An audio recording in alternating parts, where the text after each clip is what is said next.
ஆமா நம்மளே கண்ணு வச்சிடக்கூடாது. அதுவும் கரெக்ட் தான் மாமா. அவங்க 2 பேரையும் பாக்குறப்போ சிவாஜி கணேசன் சரோஜா தேவி பாக்குற மாதிரி இருக்குன்னு சொன்னல. ஆனா என் கண்ணுக்கு அப்பதான் தோணல மாமா.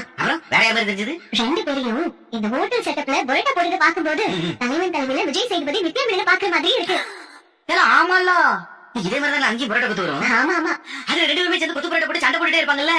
அதே மாதிரி இவங்களும் பண்ணா எப்படி இருக்கும்? இதுதான் இந்த மகாராணி மாதிரி பாத்துக்க லட்சணமா?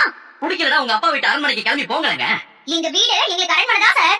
மேடம் நீங்க இந்த மாதிரி சாருன்னு சொல்லும் போது கடுப்பாவுது மேடம். நீங்க மேடம் மேடம் சொல்லும் போதே எங்களுக்கு இடிக்குமா சார்? ஏண்டா உங்க வண்டியில ஏனோ இருக்கு சார். இறங்கி போங்க மேடம், இறங்கி போங்க. உங்களை யாரு தடுத்தது? இதுக்கு மேல பேசினா மூணு பரோட்டா கல்ல வச்சு தேய்ச்சு விடுங்க. என்ன பண்ணுவீங்க? என்ன பண்ணுவீங்க? என்ன பண்ணுங்க? இதுவே ஊர் வந்து பேச மாட்டேன் மேடம். பேச மாட்டேன். நம்பிக்கையோட கான்ஃபிடென்ட்டா சொல்ல போறேன். என்னடி இவன் ஞானி மாதிரி பேசிக்கிட்டு இருக்கா? எப்படி பேசினா என்னக்கா? ஏதோ நல்லது சொல்றான், நம்மளும் கேட்டு வேண்டியதான். சரி நீ ஏதோ படிச்சேன்னு சொல்ற, அப்ப நாங்களும் சொல்றோம். சொல்லுவாக்கா? சொல்லுவா. Good morning. Good morning. என்னக்கா இன்னும் முக்கியமான ஆளு காணும்? யாரு? சங்க துணை தலைவியே காணுமே. சங்க தலைவி நம்ம மாறி இருக்கா?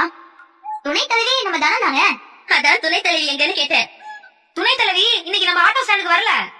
அவங்க வேற ஒரு வேலைக்கு போயிட்டாங்க. வேற வேலைக்கு போயிட்டாங்களா? என்ன வேலைக்கு போயிருக்காங்க? பரோட்டா மாவு பிசைதல், பரோட்டா மாவு உருண்டை பிடித்தல், பரோட்டாவை அடுப்பில் போட்டு திருப்பி எடுத்தல்,